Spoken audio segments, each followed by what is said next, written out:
మీరే అంటున్నారు red sandal ఇటీవల మనం ఆళ్ళగడ్డ పరిసర ప్రాంతాల్లో తట్టుకునే అంటే మొత్తం ప్రపంచవ్యాప్తంగా తీసుకుంటే రెడ్ శాండిల్ అనేది ఒక అరుదైన వృక్షం అనమాట. ఇది అరుదైన వుడ్. ఇదంతా కూడా ప్రపంచవ్యాప్తంగా చాలా డిమాండ్ ఉంది. చైనాలో, ముఖ్యంగా చైనా, జపాన్ వంటి దేశాల్లో దీనిలో ప్రత్యేకత ఉంది. అంటే మొత్తం అక్కడ కూడా ఈ వయాగ్రాలు వాడడానికి కానీ ఇంట్లో చిన్న చిన్న బొమ్మలు, అంటే చైనాలో తీసుకుంటే గిన వుడ్ రెడ్ శాండిల్తో చేసుకున్న ఒక బొమ్మని ఇంట్లో పెట్టుకుంటే మంచి జరుగుతుంది వాళ్ళదనేది ఒక నమ్మకం అంట వాళ్ళకి.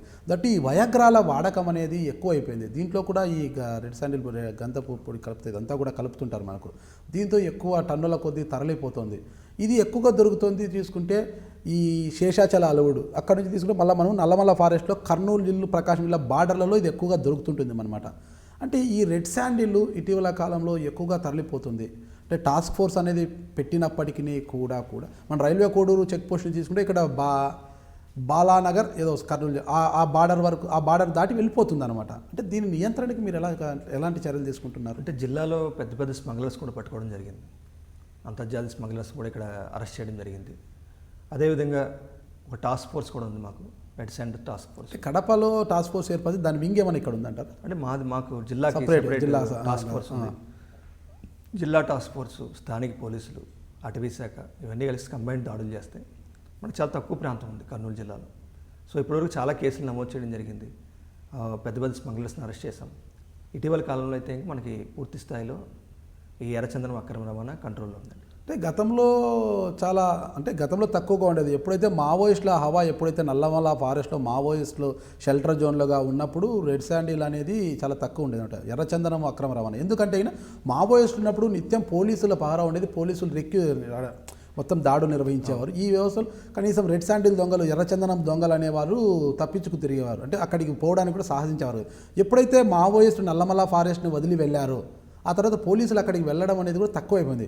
ఈ క్రమంలోనే ఎర్రచందనము దొంగలు ఎక్కువైపోయారు, ఆ స్మగ్లర్లు ఎక్కువైపోయారు. దాని గురించే ప్రత్యేకమైన దాడులు చేస్తున్నాం. ఈ మధ్యకాలంలో పూర్తి స్థాయిలో కంట్రోల్లో ఉంది. లాట్ ఆఫ్ రైడ్స్ చేసాము, కేసులు కట్టడం జరిగింది.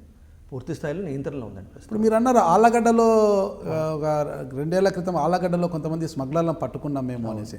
అంటే అప్పుడు ఆ కేసులో ఒక సినిమా హీరోయిన్ కూడా ఉంది అన్నది కూడా పెద్ద ఎత్తున ఇది వచ్చాయి. ఆ సినిమా హీరోయిన్ కథ ఏమైందంటారు? అది ప్రస్తుతం కేసు నడుస్తుంది. ఆమె బెయిల్ మీద బయటికి రావడం జరిగింది. సో ప్రస్తుతం కేసు ట్రయల్ అవుతుంది. ఆ హీరోయిన్ చెప్తారు? హీరోయిన్ నీతూ అగర్వాల్ అని చెప్పేసి ఆమె ముంబైకి చెందిన హీరోయిన్. ప్రస్తుతం కేసు కోర్టులో రన్ అవుతుంది. మొత్తం చూస్తే గతం నుంచి తీసుకుంటే కర్నూలు జిల్లా నుంచి తరలిపోతున్న ఎర్రచందనం దొంగలను ఎన్నో వేల టన్నుల దొంగలను పట్టుకున్నారు ఇక్కడ. అవన్నీ కూడా వేలం వేసిన దాఖలా ఈ వేలం అంటారు, అదైతే ఒక స్థిరంగా లేదు ఈ వేలం అనేది. అవన్నీ ఎక్కడున్నాయి అసలు? మీ గోదాములు ఎక్కడున్నాయి? ప్రభుత్వ స్థాయిలో నిర్ణయం తీసుకోవాలి. అది అవన్నీ కూడా సీజ్ చేసి గవర్నమెంట్ ప్రాపర్టీ కాబట్టి కోర్టులోని వాటిలో ఉంటుంది. ప్రభుత్వం నిర్ణయం తీసుకున్న తర్వాత మాత్రమే వాటిని వేలం వేయడం జరుగుతుంది. ఎర్రచందనం అక్రమ రవాణా నియంత్రించేలో భాగంగా జిల్లాలో ఏమైనా ప్రత్యేకమైన చెక్ పోస్టులు ఏర్పాటు చేశారా? ప్రత్యేకమైన చెక్ పోస్టుల కంటే నిఘా పెట్టాము. ఎవరైతే ఈ కార్యక్రమాలు చేస్తున్నారో వాటి మీద నిఘా ఉంది పూర్తి స్థాయిలో. ఆ నిఘాను బట్టి మనం ఇంటి దొంగలపై ఎలాంటి నిఘా ఉంది? అందరి మీద నిఘా ఉంది.